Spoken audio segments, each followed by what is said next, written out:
여러분 이 사도행전의 역사를 보면요, 이 1장 8절에 하나님께서 말씀하셨던 그대로 복음이 유대와 또 사마리아와 또 이 땅끝까지 이르러서 확장되어져 가는 그런 역사들을 우리에게 보여주고 있습니다. 그래서 이 사도행전은 크게 1장에서 12장까지 그리고 13장에서 28장까지 구별할 수 있습니다.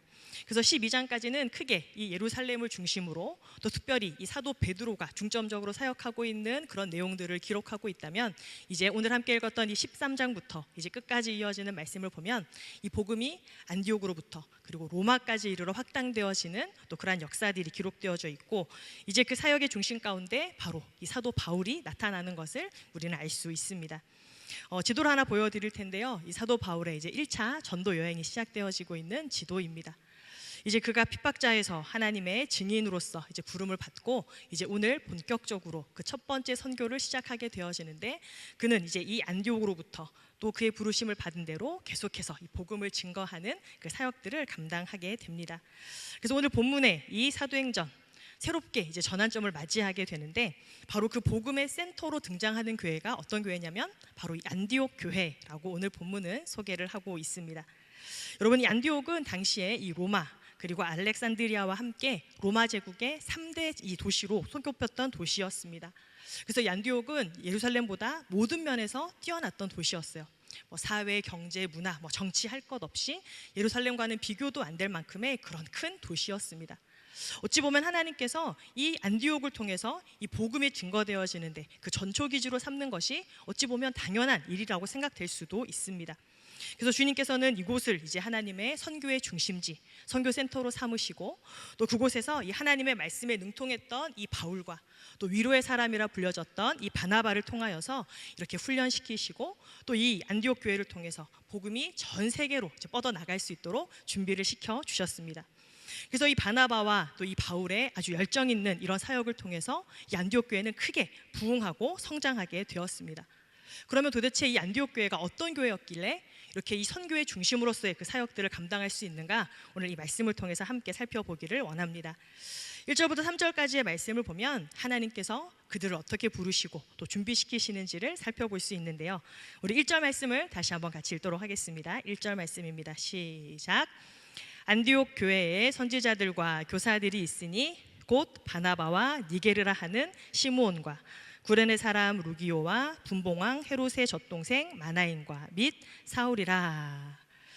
이때 당시 이 교회 가운데 있었던 선지자들과 이 교사들을 지금 소개를 하고 있죠.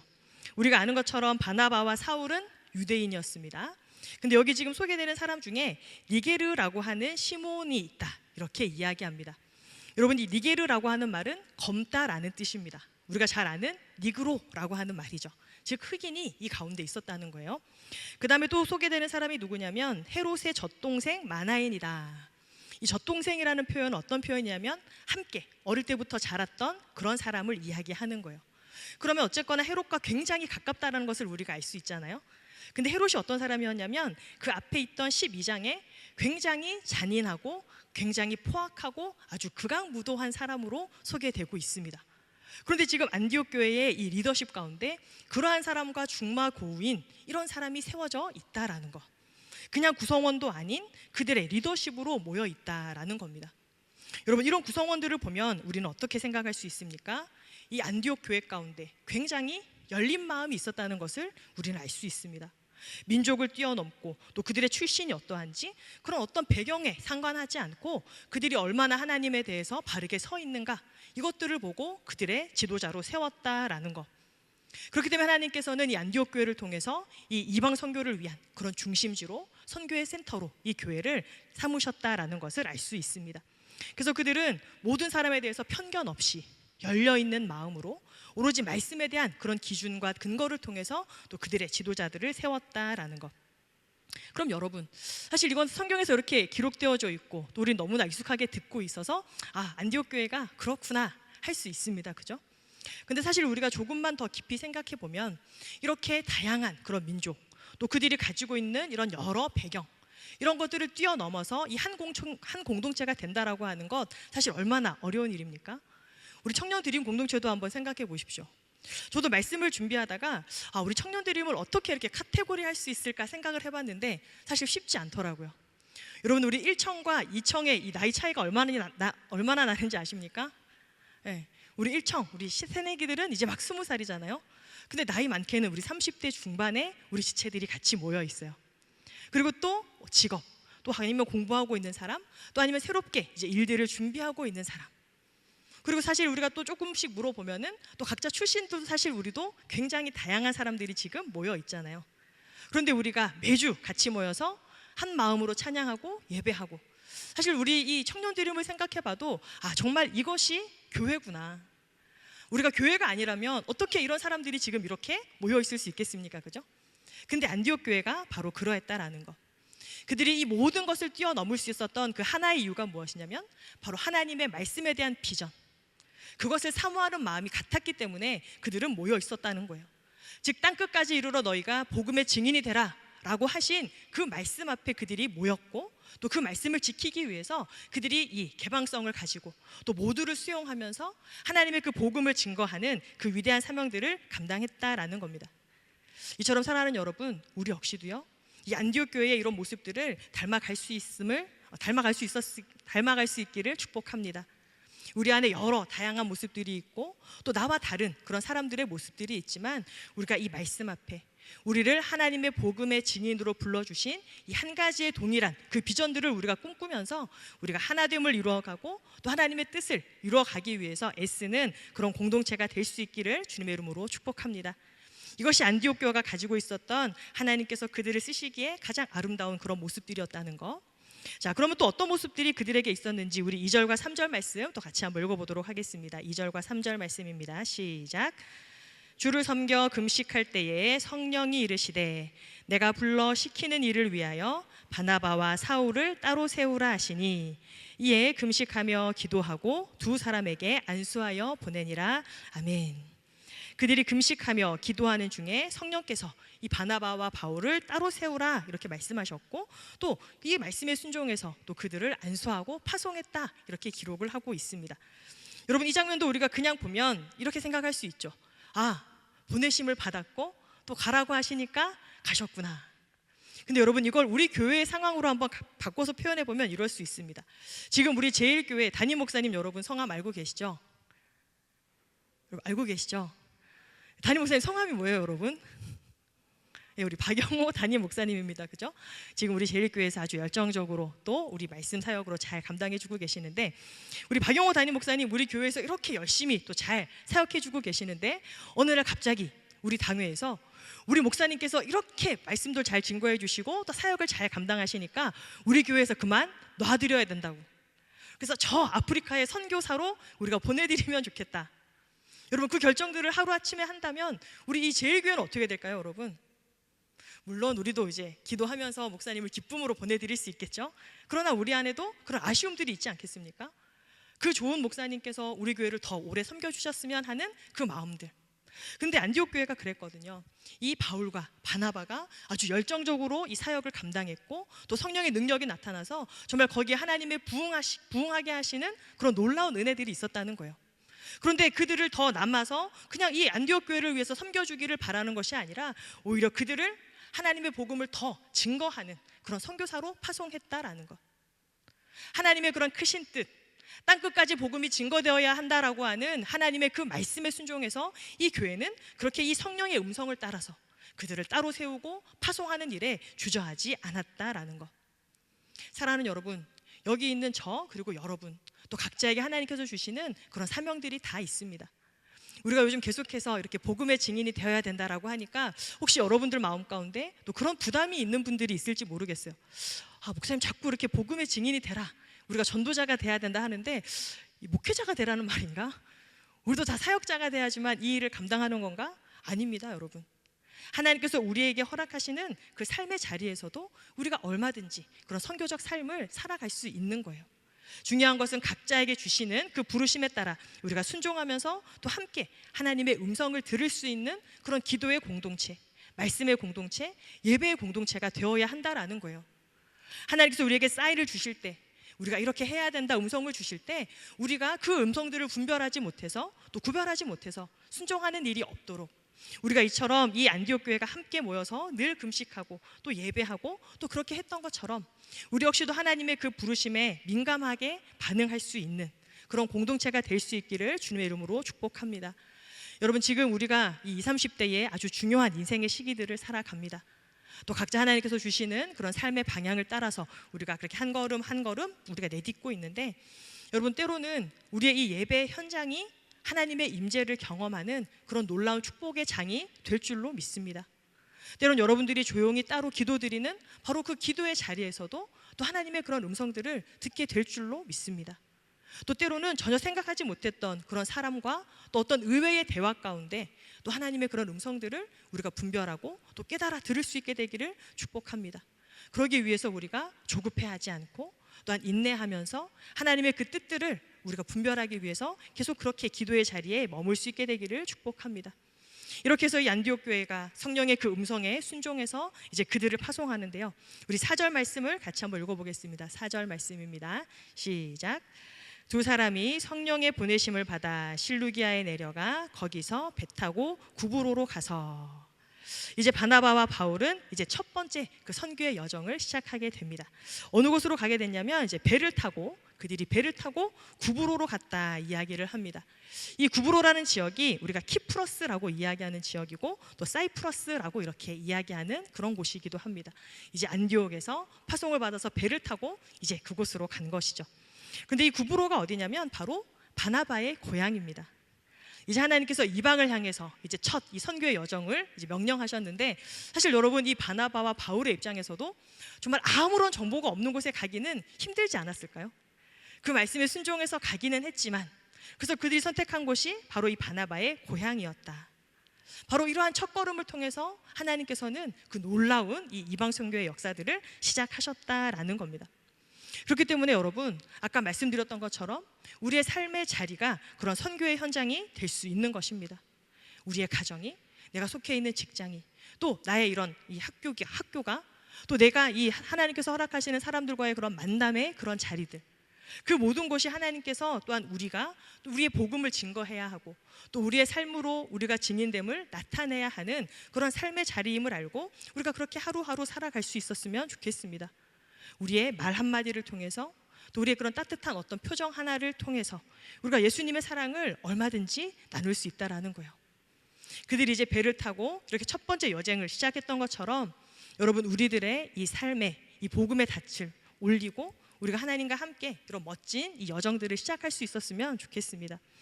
그런데 여러분, 이렇게 하나님의 말씀에 또 순종해서 그 길들을 걸어가다 보면 우리가 새로운 여러 사람들을 만나게 되어지는데, 오늘 하나님께서 이 만남 가운데 아주 놀라운 만남들을 허락하시는 것을 우리가 발견할 수 있습니다. 우리 6절과 7절 말씀을 다시 한번 같이 읽어볼게요. 6절과 7절 말씀입니다. 시작. 온 섬 가운데로 지나서 바보에 이르러 바예수라 하는 유대인 거짓 선지자인 마술사를 만나니 그가 총독 서기오 바울과 함께 있으니 서기오 바울은 지혜 있는 사람이라. 바나바와 사울을 불러 하나님의 말씀을 듣고자 하더라. 자, 하나님께서 이 선교지에 가서 어떤 사람을 만나게 하셨냐면 서기오 바울이라고 하는 사람을 만났습니다. 오늘 성경에 이 기록된 것을 보니까 그의 위치가 무엇이냐면 총독이라는 거예요. 이 총독이라는 것은 이 로마의 아주 상류 계층이고 또 권력자이고 한 어떻게 보면 0.1%에 해당하는 아주 높은 지위를 가진 그 사람이에요. 근데 보니까 놀랍게 그 사람이 이 하나님의 말씀을 듣고자 하는 그 마음을 가졌다라는 거. 여러분, 이 바나바와 바울은 아마 두렵고 떨리는 마음으로 그 선교 여정을 시작했을 거예요. 하나님 가라고 하셔서 순종해서 떠나기는 했지만 도대체 가서 누구를 만나야 하고 또 그 사람들에게 어떤 말씀들을 전해야 하고 또 도무지 그 마음에 갈피가 잡히지 않았을 수도 있잖아요.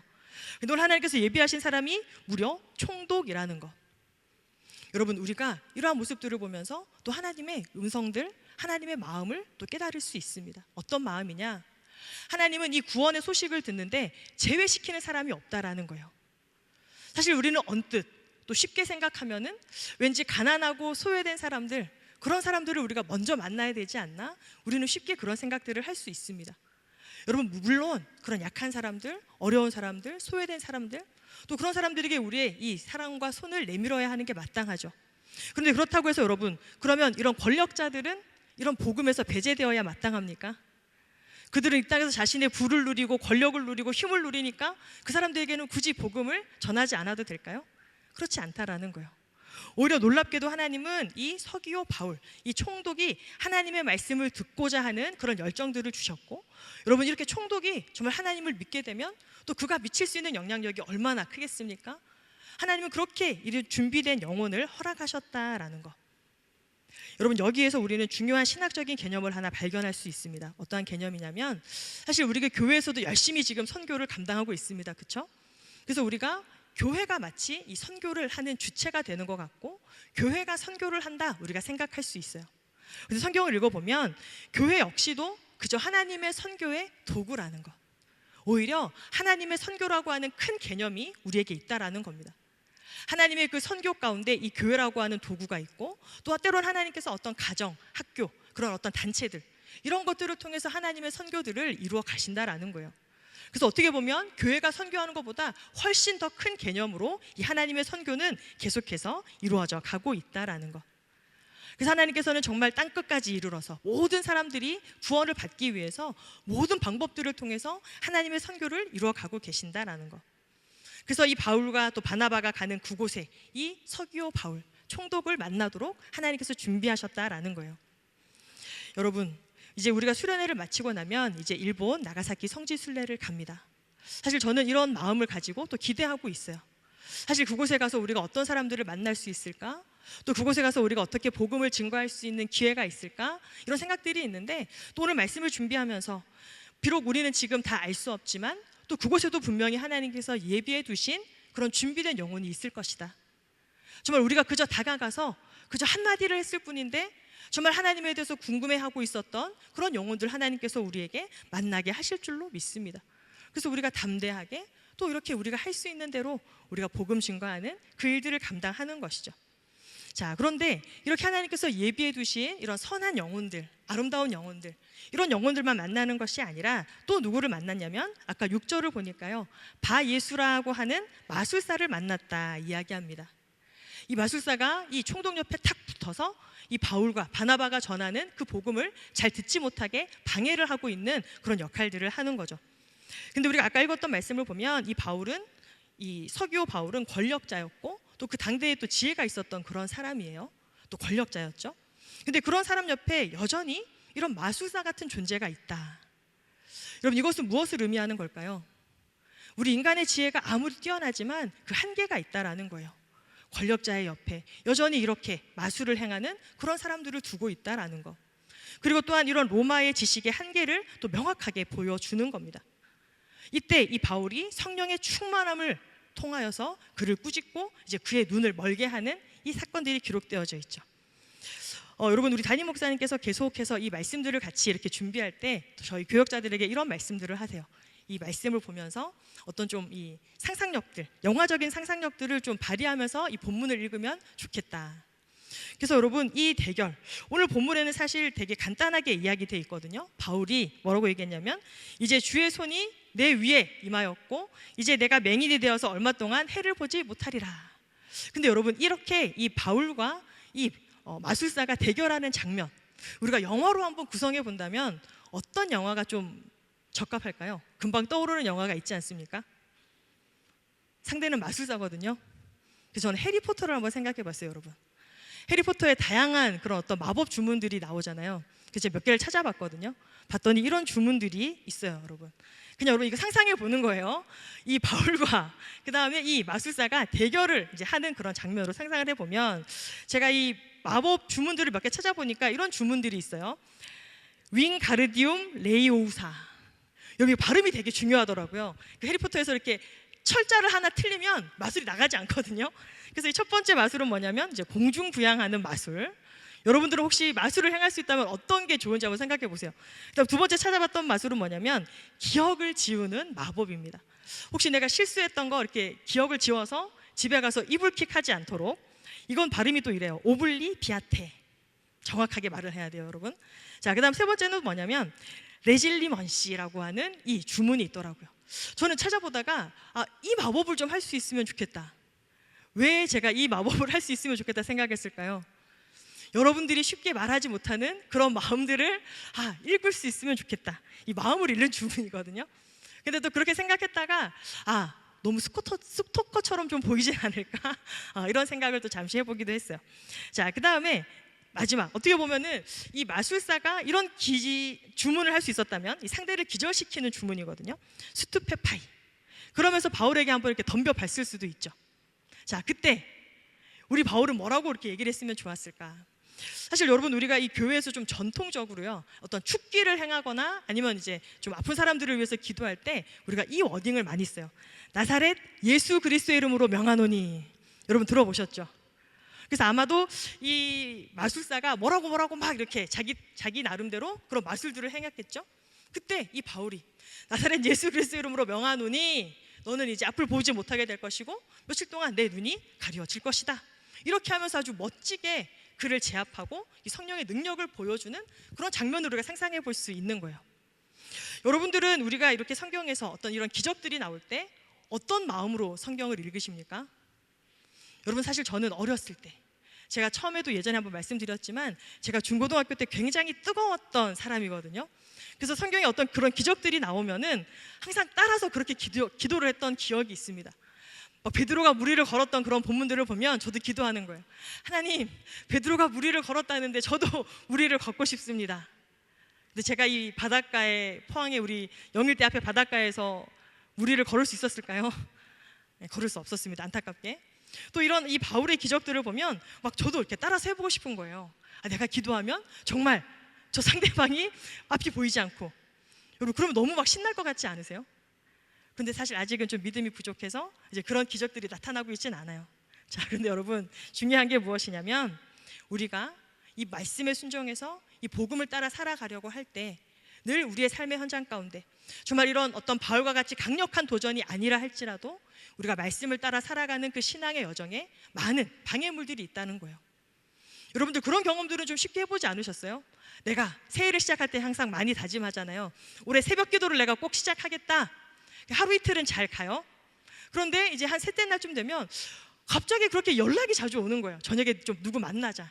약속들이 생기면서 저녁 시간이 늦어지고 늦게 잠들어서 새벽 기도를 못 간다든지, 아니면 내가 이 하루 일과 중에서 성경을 좀 읽는 시간들을 한번 늘려가 봐야 되겠다, 이렇게 다짐을 하면 꼭 그렇게 카톡이 오고 친구들, 안 오던 친구들이 막 전화 오고 막 이렇게 우리 마음을 흐트리는 어떤 그런 상황들, 아니면 내가 또 신앙생활 하는 가운데 때로는 우리의 가족들이, 아니면 나의 친구들이 또 나의 그런 믿음을 흔드는 또 그런 일들을 우리가 만나게 될 때가 많다라는 거예요.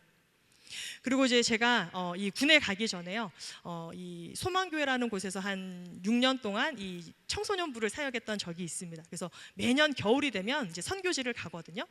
근데 이 선교지를 가게 되면 항상 정말 이런 일들이 비일비재하게 나타나는 거예요. 갑자기 아무렇지 않고 건강했던 친구들인데 갑자기 막 어디가 아프다고 막 이야기를 하는 거예요. 그래서 이 선교 대원들이 같이 막 기도를 하게 된다든지, 아니면 우리가 일정들을 확인하고 했을 때에는 우리가 이 다니는 길들에 아무런 문제가 없었는데 꼭 선교지가 같이 도착을 해서 그 일정들을 소화하려고 하다 보면 어떤 문제들이 생긴다든지, 그래서 그 현장에서 우리가 더 기도하게 되고 또 그렇게 기도하는 것을 통해서 하나님이 또 그 길들을 열어주시는 그런 경험들을 하게 되는 이런 일들이 많다라는 거예요. 사랑하는 여러분, 지금 여러분들이 어떠한 삶의 자리에 있는지 우리가 개개인의 그런 어떤 삶의 상황들을 다 알 수 없지만, 여러분 두려워하지 말고 이 성령의 능력들을 의지하면서 그분의 인도하심을 따라서 그렇게 걸어갈 수 있는 저와 여러분이 될 수 있기를 주님의 이름으로 축복합니다.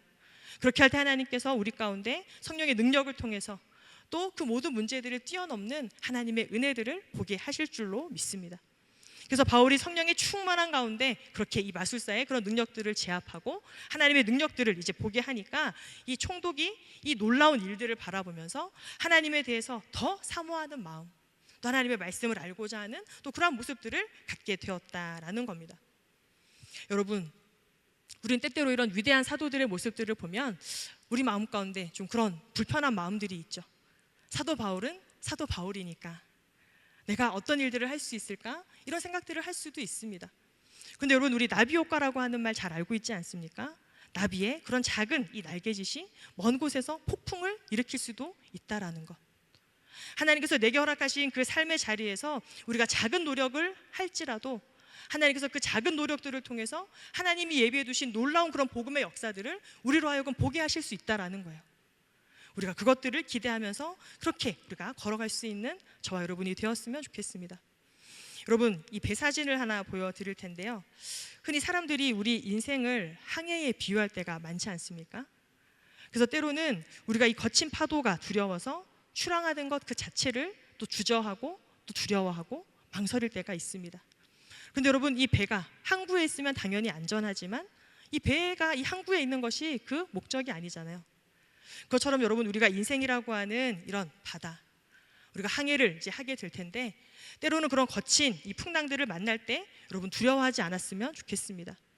우리 하나님의 말씀의 능력을 믿고 이 복음의 돛을 올려서 우리의 인생의 길들을 걸어갈 때 성령 하나님께서 순풍을 허락하셔서 우리의 배가 하나님께서 원하시는 곳으로, 또 내가 계획하고 내가 가고자 했던 그곳보다 더 아름답고 선한 길들로 또한 인도하실 줄로 믿습니다.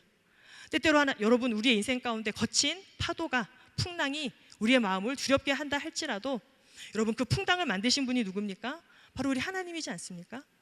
그 창조주 하나님의 그런 능력들을 우리가 더 바라보고 하나님의 말씀에 우리가 집중해서 정말 그 거친 바다도 우리가 담대하게 그렇게 걸어갈 수 있는 저와 여러분이 될 수 있었으면 좋겠습니다. 그래서 우리가 하나님의 그 능력을 믿고 우리의 삶 속에서 이 복음의 돛을 우리가 더 높이 올릴 수 있는 저와 여러분이 될 수 있었으면 좋겠습니다. 여러분, 오늘 우리가 함께 말씀을 나눴던 이 사도행전 13장은요 이 복음의 돛을 올리는 아주 중요한 시점들을 우리에게 보여주고 있습니다. 하나님께서는 지금도 저와 여러분을 이 복음의 도구로 사용하시기를 원하신다라는 거예요. 그러기 위해서 우리가 이 성령의 음성에 우리가 민감할 수 있도록 늘 성령 하나님의 그 인도하심에 우리가 집중할 수 있는 저와 여러분이 될 수 있었으면 좋겠고, 또 우리에게도 역시 땅끝까지 이르러 복음의 증인이 되라고 하는 그 사명 주셨음을 우리가 기억하면서 그 부르심에 응답하며 우리가 한 걸음 한 걸음 나아갈 수 있는 저와 여러분이 되었으면 좋겠습니다. 특별히 여러분, 우리 이번 수련의 주제가 레디라는 주제입니다. 우리를 땅끝 증인으로 부르신 그 하나님의 말씀 앞에 우리가 다시 한번 준비되어지는 그런 수련회로 우리가 나아가기 위해서 준비하고 있습니다. 그래서 여러분, 우리 눈앞에 어떠한 그런 풍파가 몰아치든지 또 어떠한 삶의 자리에 우리가 놓여 있든지 그 모든 환경보다 더 크신 그 하나님 바라보면서 또 성령의 순풍으로 우리의 그 배를 또 선하게 인도하실 그 하나님의 능력들을 우리가 의지하면서 그렇게 담대하게 나아가는 저와 여러분이 되었으면 좋겠습니다. 그래서 저와 여러분의 삶에 이 복음의 빛이 밝게 빛나는 그런 삶들을 살아가는 우리가 될 수 있기를 주님의 이름으로 축복합니다.